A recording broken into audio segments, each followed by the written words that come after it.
নমস্কার বন্ধুরা, আমি শ্রাবণী আর তোমরা রয়েছো আমার সাথে আমার ইউটিউব চ্যানেলে। শীতকাল এসে পড়েছে এবং এই শীতকালে আমাদের সবার ছাদ বাগানই মোটামুটি শীতের গাছে ভরে উঠেছে। আজ আমি তোমাদের আমার ছাদ বাগান দেখাবো যে আমি শীতে কি কি গাছ লাগালাম।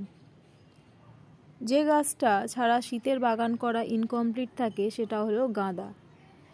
আমার বাগানে গাঁদা ফুল ফুটেছে আর এই গাছগুলো আমি বীজ থেকে করেছি। এই গাছগুলো আমি আলাদাভাবে কিনিনি, এগুলো গরম যখন ছিল তখন থেকেই এই গাছগুলো আমি বীজ ফেলেছিলাম, তার থেকেই গাছগুলো হচ্ছিল এবং এই গাছগুলো বীজ থেকেই আমার তৈরি।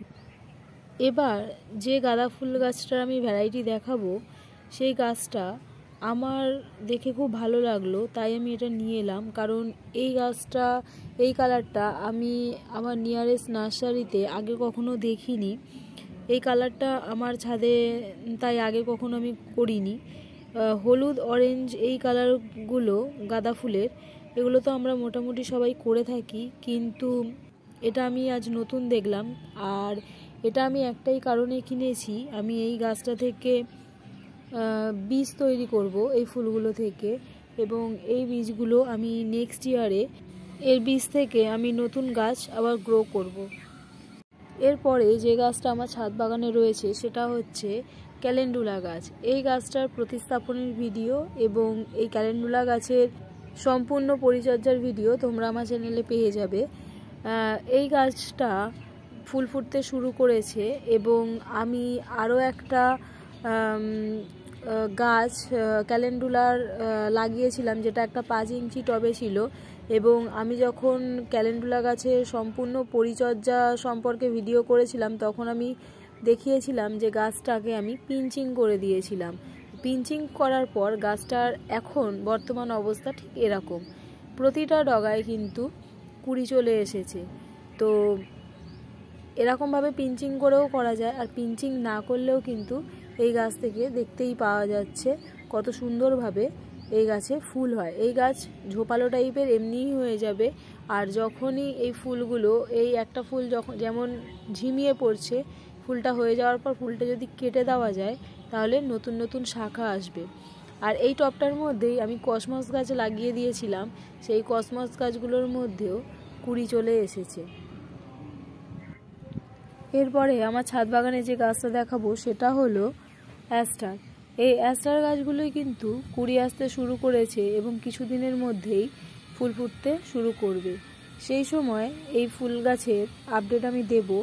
এবং এগুলো সব 5 ইঞ্চি টবের মধ্যে লাগানো আছে, আর এগুলোর জন্য বিশেষ কিছু করতে হয় না। এগুলো আমি আপাতত সবজির খোসা পচা জলই দিচ্ছি, আর এছাড়া আর কিছুই তেমন করতে হবে না। এটা একটা ছোট্ট গ্রো ব্যাগের মধ্যেও কিন্তু খুব সুন্দরভাবে গ্রো হয়ে যায় এবং এই অ্যাস্টার গাছ থেকে খুব সহজেই ফুল পাওয়া যায়। এরপরে রয়েছে ডালিয়া। এই ডালিয়াটা আমি রিসেন্টলি এনেছি এবং এর মাথাটা আমি পিঞ্চিং করে দিয়েছিলাম এবং এর দুটো শাখাও বেরিয়েছে। আর এই গাছটা হলো সেই গাছটা, যে গাছটা বৃষ্টির সময় আমার মোটামুটি সমস্ত গাছের ক্ষতি হলেও এই গাছটা একমাত্র যার কোনো ক্ষতি হয়নি, এবং এই গাছটা থেকে আমি কিছুদিন পরে ফুল পাবো। এরপরে যেটা দেখাবো সেটা হলো স্ট্র ফুলের গাছ। এই গাছটার বিশেষত্ব হচ্ছে এর গাছ শুকিয়ে গেলেও এর ফুল কিন্তু নষ্ট হয় না। এর ফুলগুলো টাচ করলে একটা প্লাস্টিকের মতো খচখচ আওয়াজ হয় এবং এই ফুলটা খুব সুন্দর, এবং এটা এবছর আমার ছাদ বাগানে হচ্ছে। এটা হলো গ্যাজিনিয়া।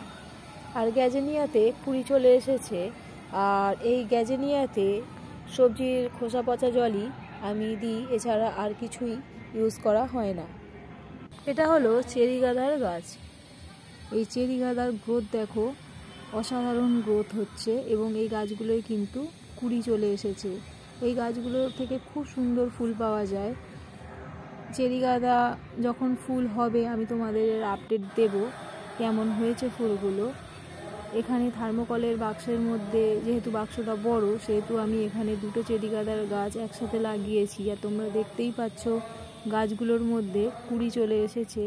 কিছুদিনের মধ্যেই ফুলগুলো ফুটবে। আর এর নিচে আমি দেখো লাগিয়ে দিয়েছি ধনের বীজ। এবং যার থেকে বীজগুলো জার্মিনেট হয়ে গেছে এবং ছোট ছোট গাছ বেরিয়েছে। আমি কখনো গোলাপ রিসেন্ট 2-3 বছরের মধ্যে কিনিনি, এবছরই আমি 2টো গোলাপ গাছ কিনে এনেছি, যেগুলো এখনও লাগানো হয়নি, টবে গ্রো ব্যাগের মধ্যেই লাগানো আছে। তো এই গোলাপ দুটো এবছর আমি নতুন এনেছি। এরপরে যে গাছটার কথা বলবো সেটা হচ্ছে কসমস। কসমস গাছ আমি প্রচুর বসিয়েছি। আমার বৃষ্টিতে সব গাছ নষ্ট হলেও কসমস গাছ কিন্তু আমার একটাও নষ্ট হয়নি, এটা আমি তোমাদের আগে বলেছিলাম। কসমস গাছে ফুল ফুটতে শুরু হয়ে গেছে।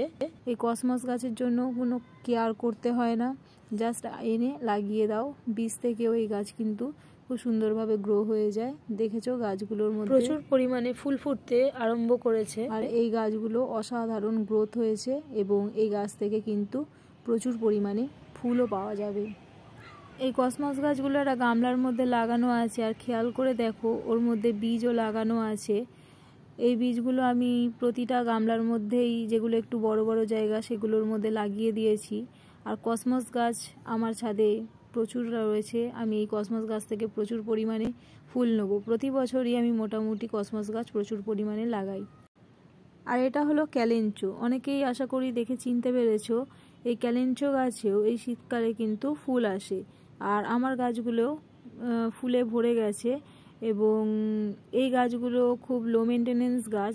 আর এই ক্যালেঞ্চো গাছগুলো করতে বিশেষ কোনো যত্নের দরকার পড়ে না, দেখেই বুঝতে পারছো এটা একটা ঝুড়ির মধ্যে করা আছে এবং এই ঝুড়িতে তেমন কোনো মাটিও বিশেষ নেই, খুব কম মাটিতে এটা হচ্ছে। এরপরে যেগুলো তোমরা দেখছো এগুলো হচ্ছে টমেটো গাছ, এগুলো আমার শীতের সবজি। এর মধ্যে 2টো আছে চেরি টমেটো, আর বাকিগুলো সব হাই।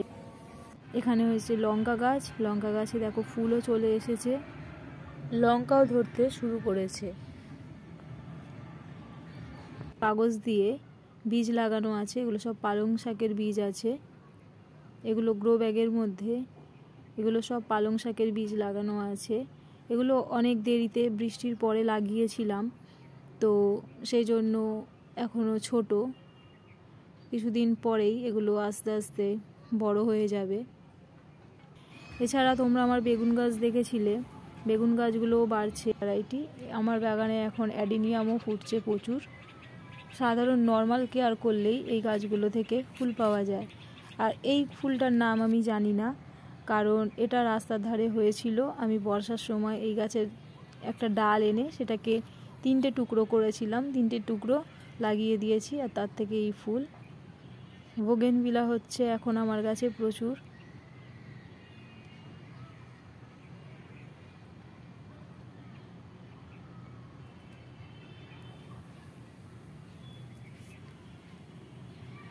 বোগেনভিলা ফুটতে শুরু করেছে, আর এই সমস্ত গাছগুলোয় বিশেষ কোনো কেয়ার করতে হয় না। এই বোগেনভিলাটা খুব সুন্দর, এটা ফুটেছে অনেক দিন, এগুলো এখনও বড় হয়নি। তবে এই যে নিচের থোকাটা দেখছো এটা অনেক দিন ফুটেছে, এটা মাসখানেক হয়েছে ফুটেছে, এটা একইভাবে রয়েছে। আর যে গাছটার কথা আমি বলবো সেটা হচ্ছে 6-7 মাস হয়েছে গাছটা এনেছি।